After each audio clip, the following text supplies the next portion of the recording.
coordination et à la rédaction de cet excellent document donc, que vous avez pu trouver en arrivant, qui est une feuille de route pour la France et qui est le document, un des documents les plus exhaustifs aujourd'hui, je trouve, sur le cloud computing. Voilà. J'ai rien oublié? Non, non. Donc on vous cède la parole. Très bien. Je le fais d'ici, vous souhaitez que... Peut-être pour commander les slides. Tout à fait. Normalement,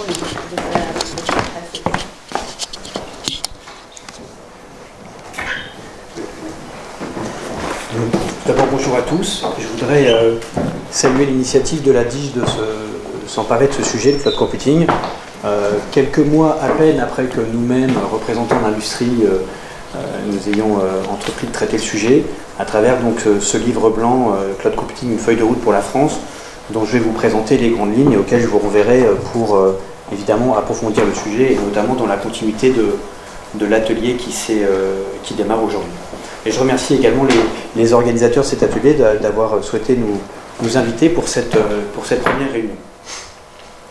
Alors, le cloud computing, on s'est tout de suite demandé à l'AFDEL, effectivement, si c'était juste un buzz, le mot est séduisant, on voit des nuages un petit peu partout, si c'était une révolution, une rupture technologique, ou au contraire juste une évolution matinée d'un peu de marketing, comme savent très bien le faire les grands acteurs de notre industrie. Et donc on a cherché à savoir un petit peu, à distinguer le vrai du faux dans l'histoire, et je pense c'est comme ça qu'on va aborder le sujet, aujourd'hui. Alors, innovation de rupture, progression. Déjà, pour comprendre le concept de cloud computing, je pense qu'il faut prendre des exemples assez instinctifs. Vous savez qu'on partage notre eau, on partage notre électricité.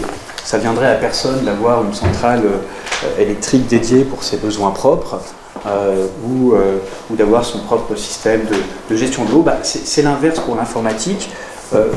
La majorité des ressources qu'on utilise pour l'informatique sont hébergées sur ce qu'on appelle un PC ou d'autres terminaux aujourd'hui et gérées de façon individuelle. L'idée qu'il y a derrière le cloud computing, c'est qu'on va aller vers un modèle de partage où on va justement se mettre à partager la ressource informatique et finalement avoir le minimum de choses, c'est-à-dire sans doute pas les données, c'est-à-dire sans doute le minimum de ressources, de puissance processeur, de puissance de calcul sur notre terminal mobile et dans une logique de mutualisation comme on en a dans les utilities que je vous décrivais au début. Alors, est-ce que pour autant c'est une révolution? On va voir que non. En tout cas, dans un premier temps, c'est plus une évolution d'abord de technologies qui sont arrivées à maturité. On pense à la virtualisation, qui est une technologie qui est toujours en développement, mais qui est arrivée à maturité ces toutes dernières années. On pense également au web qui s'est standardisé. On pense à l'industrie du logiciel qui est devenue elle-même de plus en plus packagée. Et tous ces vecteurs ont permis, sur le plan industriel, que l'offre SaaS, Software as a Service, soit le driver principal du cloud computing aujourd'hui. Il y a également des facteurs sociétaux. On vit aujourd'hui une ère davantage du partage qu'auparavant, et en particulier dans le domaine de l'IT. Pensez aux réseaux sociaux, pensez au peer-to-peer. Il était évident qu'un jour ou l'autre, ces notions pénétreraient l'entreprise et influenceraient l'IT au-delà des modes de consommation individuels. Et puis, il y a une conjoncture économique qui s'est fait de plus en plus propice, voire pressante ces dernières années. Et vous allez voir que le modèle économique que propose le cloud computing est un modèle économique qui correspond bien à ces attentes et notamment à la raréfaction des capacités d'investissement pour bon nombre d'entreprises. Puisque le modèle économique que propose le cloud computing, c'est, on va le voir, le paiement à l'usage. Alors si on regarde ça en dynamique, on va voir que tout ça est assez récent, puisque le graphique de droite part en 1995, c'était hier. En fait, c'est un peu le début de l'Internet. Et donc, on a eu une accélération très rapide. On voit la courbe du haut qui est la courbe du phénomène de l'industrie informatique de masse, et puis la courbe du cloud computing qui grimpe plus tardivement et qui, à l'horizon 2012-2013, selon les analyses, devrait passer au-dessus de la courbe de l'informatique prise dans le sens en général. Grâce donc à ces phénomènes de socialisation et ces technologies comme la virtualisation, le développement des web services, du SOA, qui ont permis son émergence. Bien sûr. Définir virtualisation peut-être. Alors, je ne suis pas ingénieur comme vous avez peut-être pu le comprendre dans la courte biographie. Mais on peut se tutoyer, c'est très bien aussi. Donc, la virtualisation, c'est l'idée, mais peut-être que Pierre, qui est présent, pourra apporter plus de... Enfin, en tout cas, contrôler ma définition. Je crois qu'on a au moins plusieurs spécialistes qui mais c'est l'idée. À bien comprendre. C'est l'idée qu'on va faire tourner, qu'au lieu de faire tourner autant de processeurs qu'on a besoin pour chaque compte client, en fait, ça renvoie, je crois, à la notion multitenante, hein, Pierre.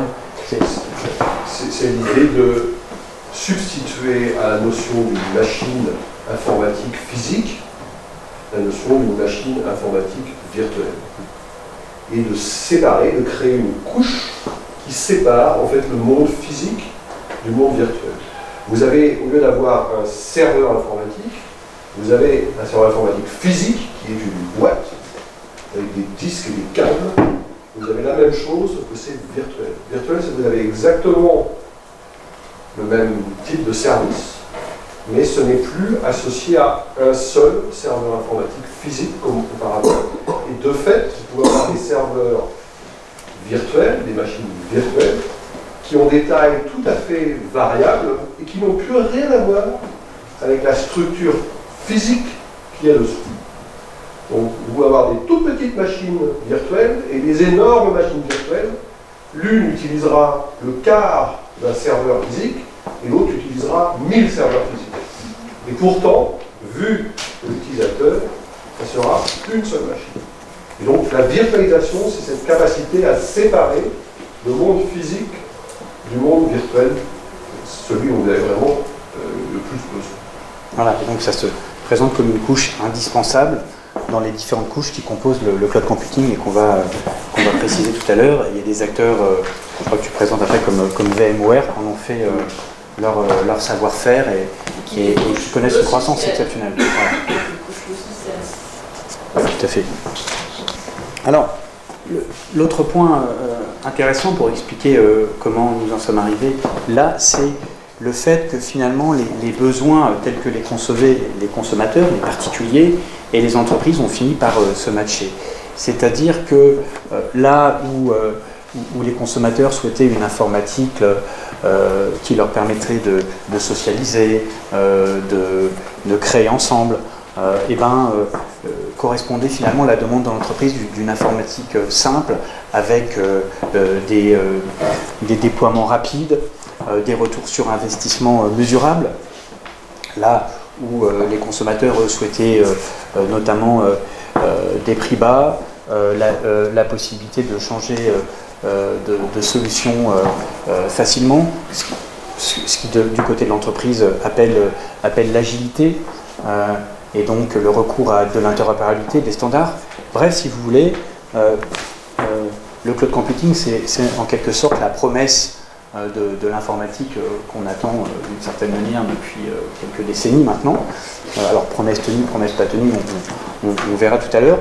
Mais en tout cas, il est certain que les usages des consommateurs ont été des drivers très importants pour notamment la diffusion de cette informatique-là. On parlera tout à l'heure d'un acteur comme Salesforce, par exemple, je pense que c'est patent, au sein de l'entreprise. Il faut voir notamment que si on regarde aujourd'hui les acteurs qui sont très bien positionnés en matière de cloud computing, ce sont les acteurs qui ont testé depuis maintenant plus d'une dizaine d'années des solutions grand public que vous connaissez dans le domaine du search, dans le domaine de la messagerie instantanée et du webmail, qui sont en fait des services cloud qu'on a tous expérimenté depuis de nombreuses années comme ça, sans savoir qu'on faisait de cette manière du cloud computing, puisque le propre du cloud computing, c'est que cette informatique, c'est un service qui est simple à l'usage, mais qui est complètement abstrait. Donc on ne sait pas, quand on utilise son webmail, Hotmail ou Gmail, on ne sait pas du tout où sont nos données a priori, où sont les serveurs, et d'ailleurs ce qui va poser un certain nombre de questions pour les juristes. Alors, si on cherche à définir le cloud, il y a une définition qui est devenue un petit peu canonique, entre guillemets, qui est la définition retenue par la NIST, l'équivalent de l'AFNOR, donc l'agence de normalisation aux États-Unis, et qui le définit selon le schéma qui vous est présenté ici. Donc, à savoir, ce dont vous avez déjà dû entendre parler, que le modèle du cloud computing repose sur 3 couches. Une couche d'infrastructure, une couche plateforme, et une couche logiciel, service, ou logiciel en tant que service. Alors la couche infrastructure, ça va être tout ce dont Pierre évoquait tout à l'heure, donc notamment les serveurs, les machines, le stockage, les données. La couche plateforme, ça va être la couche sur laquelle les différents offreurs vont pouvoir se retrouver pour développer des outils ou pour mettre à disposition des outils. Donc c'est des plateformes qui vont, si on raisonne de façon instinctive là aussi, et qu'on prend des exemples dans la consommation grand public, on va penser pour la partie distribution à toutes les plateformes de marché, comme l'Apple Store par exemple. C'est une forme de pass, l'Apple Store. On va voir aussi tous les problèmes que ça pose pour ceux qui veulent faire partie des élus sur ces plateformes. Est-ce que c'est comparable au système d'exploitation dans le PC? Alors, dans un sens, oui, c'est comparable. Alors, instinctivement, là, non, mais ça va le devenir parce que ça va constituer des environnements de plus en plus, entre guillemets, structurants des offres des éditeurs en particulier. Et donc, finalement, aujourd'hui, si vous prenez par exemple la plateforme de développement de Salesforce, c'est un langage, c'est un nouveau langage. Donc, après, il découvre des contraintes de sous-ouverture, donc ils font des partenariats avec des standards, des pourvoyeurs de standards existants, mais c'est un langage, et donc finalement, c'est un environnement technologique qui est très structurant. Et cette logique de plateforme, elle va devenir de plus en plus structurante du marché dans les années qui vont venir. Et puis vous avez la couche logicielle, ça c'est la couche entre guillemets avec laquelle en tant qu'utilisateur on interagit directement. Donc c'est le logiciel en tant que service, c'est-à-dire le logiciel qui n'est plus hébergé sur mon ordinateur, mais qui est hébergé je ne sais où et que j'en consomme quand je le souhaite, à la demande, et c'est-à-dire uniquement selon les besoins que j'ai en réalité.